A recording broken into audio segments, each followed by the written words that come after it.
My name is, well, let's not get bogged down by details. By the time you read this, I'll be locked away. I've killed my cheating bitch of a wife. Now, I know what you're thinking. By the sound of my last statement, I must be some kind of deranged lunatic. Mama was a whore, and Daddy was a raging drunk who staggered home every night and beat us senseless. A dysfunctional family is surely the breeding ground of a psychopath. Sorry to disappoint, but it couldn't be further from the truth. My folks weren't perfect, but I had a very happy childhood. My mother was a secretary. My father worked himself to death in a cubicle for 30 something years. I went to bed at 9 p.m. every night, nice and full of mom's delicious meal, nurturing my body to help me grow into the man I am today. I was never really afraid of the dark like other kids. There were no monsters in my closet or under my bed. I guess that's because there was already a monster in my bed, fast asleep in his cowboy pajamas and clutching his teddy bear. I hope you're paying attention. You might learn something. The times make the man, not the other way around. By the time I was 17, I had already killed 7 men. I was drafted into the service that year and spent the next few years of my life jumping in and out of foxholes. I saw two of my best friends die right in front of me. There was an artillery barrage. We were all laying down with our heads in the dirt, and the next thing I knew, everything was on fire. My friends were gone, just 1 month shy of when we were supposed to get home. My father always used to tell me, "You'll see, son. A little bit of hard work and a lot of sacrifices pay off in the end." I sacrificed a lot for my country, went partially deaf in one ear, lost my spleen, shattered my pancreas. What did it get me? Night terrors, flashbacks, paranoia, and a job in my podunk little town at the gas station. Who would have thought shooting an insurgent half a mile away from me with a rifle during high wind wasn't an applicable job skill? Go figure. It wasn't all bad. At least I had my high school sweetheart. We married as soon as I got back home. Never got a chance to do it before. It was great. For about 6 months. It's hard to say where exactly it all went wrong. One minute we were happily married and couldn't get enough of each other, and the next we were vying for the front door. Our marriage counselor suggested taking a vacation together to try and restore the fire in our relationship, but I found myself praying for the plane just to crash and end it all. Sad, isn't it? I would have rather just been killed than go home. The signs of an affair had been slowly starting to come together, but I chose to ignore them because I didn't want to believe she would ever cheat on me. One day I came home early from work and she went out to the store and left her cell phone at home by mistake. It was very unlikely for her to do that. Usually I would fight the urge to give in and snoop. I'm not sure how else to explain it, but to this day I swear it was like there was a voice inside of me telling me, pick up the phone. Her password was her birthday. How original. I scrolled through the phone and opened her messages, 15 new ones. What a very popular lady. And they were all from the same number that I didn't know. I felt like I had been hit by a truck. Every emotion I ever had spilled over at once: anger, sadness, hopelessness, confusion, embarrassment, betrayal, and rejection. From what I could read, the two of them talked for hours on end about how much they loved each other and couldn't stand to be apart. They even ridiculed me for how naive I was for not catching on. It took every ounce of restraint I had to not smash the phone into pieces. What was I to do? She wasn't going to get away with this. I heard her keys rattling as she came through the front door. I quickly placed the phone back where she had left it and slapped on the TV. I didn't want to let on that I knew, not just yet. "Hey, honey," she said as she came in, toting a paper bag full of food for the week. "How was work?" "It was fine," I answered as I randomly surfing the channels. "Boring, as usual." "Sometimes boring is a good thing, babe."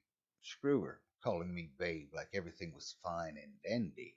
I began to wonder if she calls the other guy babe or honey or had any little pet names for him. She was skimming the pockets on her blue jeans, looking for a cell phone. Oh, you left your phone on the table over there, I pointed out, eager to see her reaction. Her face hardened with apprehension as she hustled over to the table and picked up her phone. Oh, so that's where I left it. She tried to fake a smile as her voice quivered with angst. Your phone beeped a couple of times. I think you have some messages. Everything okay? Yeah, it was nothing. Everything's great. What a lying bitch. We talked a little bit during dinner, but I can't even begin to recall what about. Her food never tasted so disgusting. It was a meal built on deceit. My brain was telling me to bash her face in then and there, and I wanted to. That wasn't an option for me, though. I needed to know who the other guy was. There was no way he was getting a free pass. The next day at work, I was exhausted and emotionally eviscerated. I barely got any sleep at night. I tried to get back into her phone, but the password was changed. That bitch suspected something. At about 10:30 p.m., a customer I had never seen before came in. I distinctly remember the time because he had somewhat startled me. This time of the night was slow, and I always nodded off for a bit until my shift ended. He walked around for a little bit, grabbing miscellaneous items. I remembered being annoyed because he was talking on his phone and wouldn't shut the hell up. It took him about 5 minutes to get everything he wanted, a few packs of bubble gum, some snacks, bullcrap like that. He was so engrossed in his conversation he probably thought he was all alone. He set his hand over the phone and turned his attention towards me. Can I get a lifestyle skin, please? He whispered, batting his eyes with eagerness. This had to be the most uncomfortable thing ever. I hated it when people would come up and ask me for condoms. What you do on your own time is your own business. I don't want to hear about it. At least this guy wasn't some punk teenager, though, trying to show off by asking for an extra large size. While he was trying to retrieve his wallet, he put his phone on the counter and turned on the speaker. Hey, listen, I'm sorry I'm late. I had to pick up some things. I couldn't have been more disinterested in watching this guy scream into his phone until I heard the voice on the other end. Well, hurry up. I've only got a couple of hours and I want to make the most of it. That voice was my wife on the phone. The conversation continued. Are you sure tonight is good? It couldn't be any more perfect. I've been talking about this all week. Well, then, prepare to have your mind blown. It's not by mine that I want to be blown. The passion and sensuality burning from her voice were enough to set the phone ablaze. What the hell? I couldn't remember the last time we even had sex, let alone even teased the idea of it. So this was my enemy, the man that made me lose sleep. Those goddamn pale blue eyes, that conceited way he smiled, his slick back hair. My face went from grim white to beet red in an instant. They ended their phone call and he slid some money towards me. Sorry about that, guy. Big plans tonight if you want to know. At that moment, something snapped inside of me. I always thought that was just a figure of speech saying something snapped. There really is something to it, though. All my time in the war, I knew I didn't come home the same as I was when I left, but my time in the service molded me into something else. I was a lean, mean, well oiled machine, but now some screws had come loose, and it was time to kick ass and chew bubble gum, and that cheating fuck just bought the last of the bubble gum. Before I could even comprehend what was happening, I had him over the counter. He squirmed and fidgeted like a helpless baby. This was quite a new feeling for me, so much from shooting a person some distance away in the army. I never really got a good look at the people I killed. You just squeezed the trigger and down they went. This was exhilarating. I never felt so in control of another human being. This man was literally about to be erased from existence by my bare hands. As he faded into eternal sleep, the monster inside of me was awakened and he came out to play. Amidst the chaos, the gun we kept under the counter emerged from its hiding spot. In the last attempt to get me off of him, the guy reached for it. I didn't initially plan on shooting him, but Since the wonderful idea presented itself, I just couldn't resist. The gun went off twice. Where there was once the face of a man, now lay a disturbing brew of blood and brains. I sat there for a minute to catch my breath.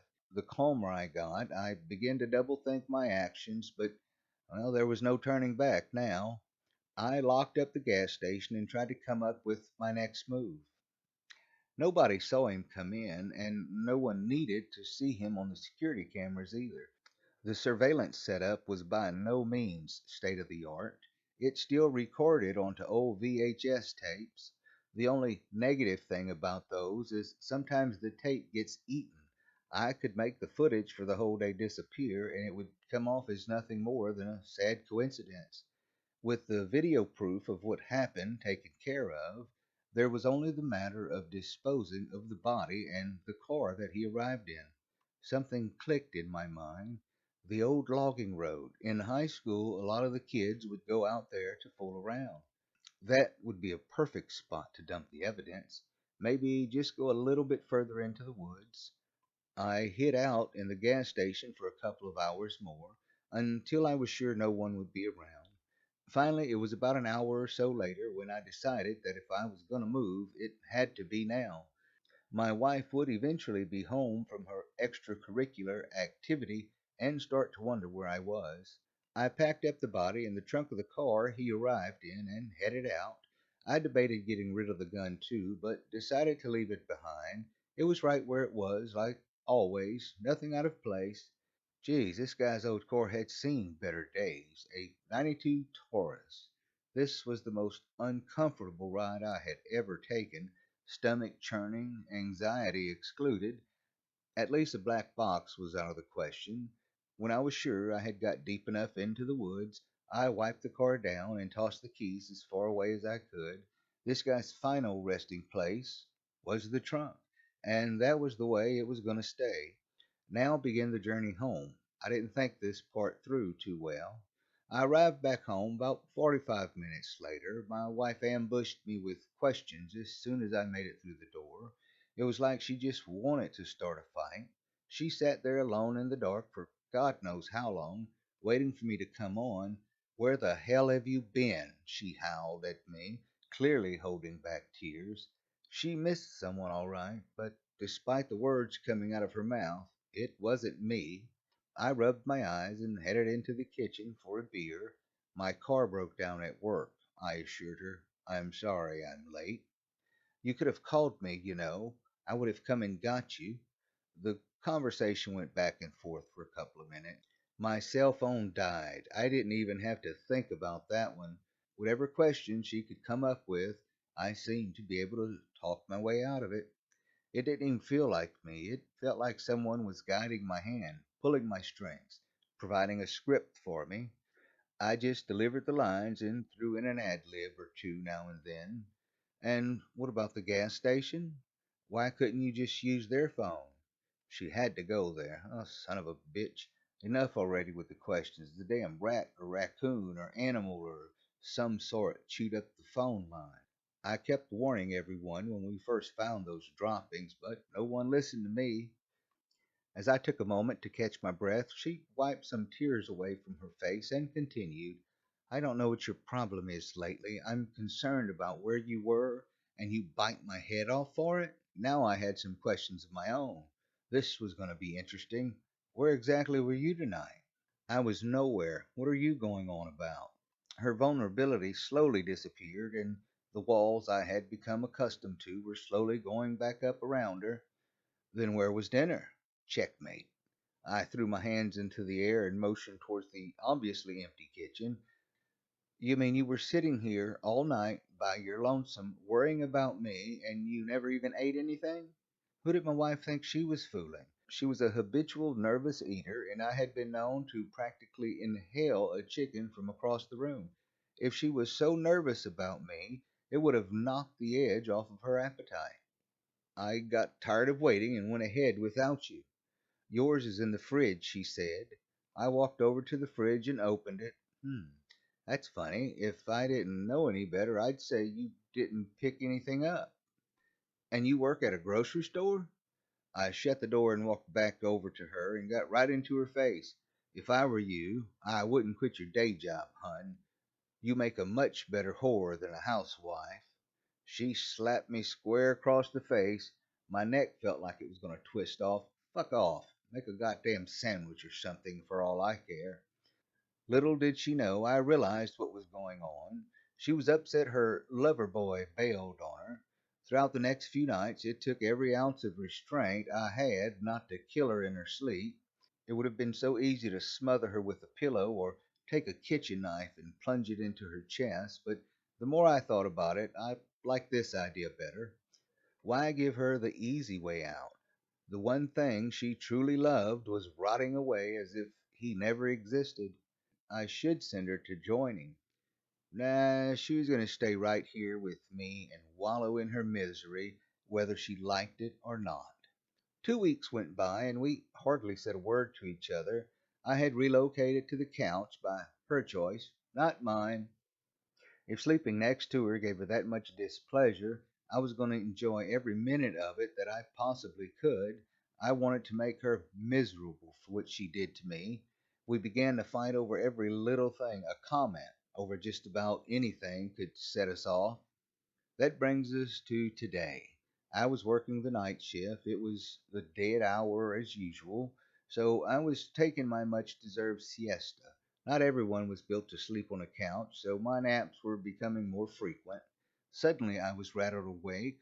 Hello there, buddy. Hey, are you okay? I just want to check out, really. I sprang back to life. I banged a few keys on the register as I banged a few keys on the register as if I were never sleeping. Oh, yeah, hey, sorry about that. What can I do for you? I couldn't believe who I was looking at. My heart could have come crashing through my chest. Looking at me dead in the eyes was my wife's lover. What the hell? I started to go into hysterics. Hey, hold on there, guy. He put his hand over my shoulder. Take it easy. I'm sorry I scared you. I just want to buy a couple things. How could this be happening? I blew his face clean off and left him in the woods. Here he was before me, though, and without a scratch on him. I thought maybe it was a dream or hallucination, but then I never started to wake up. This was all too real. His phone began to ring. He put it on speaker just like last time. Hello? Where the hell have you been? What's taking you so long? Much to my surprise, though, I'm sure if you're reading this, you may have caught on by now that this was indeed my wife's voice on the other end of the phone again. Sorry, I'm going as fast as I can, he said. We don't have much time. I have to see you now. You're over at the Valley Motel, right? Yeah, that's where we were supposed to meet last time. All right, I'm just stopped in for some gas and I'll be right. Listen to me. Don't go to the gas station. I want you to just come straight here. He seemed awfully confused, but just do it. I'm afraid to be anywhere alone. I think he knows something.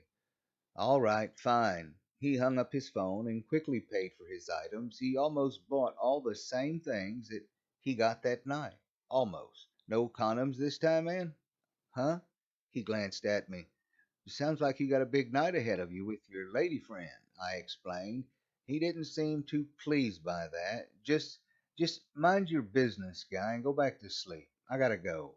My wife was my business. If putting him in the ground didn't stop this torrid love affair, I guess I was going to have to put her in the ground after all. Now I knew where they were going to be. Time to catch them in the act. I borrowed the gun from under the counter one last time, knowing full well this was going to be the last time I needed it. I made it to the Valley Motel faster than the other guy did. I would have thought he would have known his way better here by now from his previous rendezvous with my wife. Sitting in my car, I loaded the gun and watched from afar as I surveyed what room he entered. I clutched my gun in my hand. The cold, hard steel matched my heart, that was now beating for one reason only: justice. I went over to the door and fired the gun. Two shots rang out into the night. With the heel of my right boot, the door to the room came crashing down. The surprise alone should have given them both heart attacks. What the fuck? The guy shouted when I entered the room. He and my wife were sitting on the bed. I got in there before they could even get started.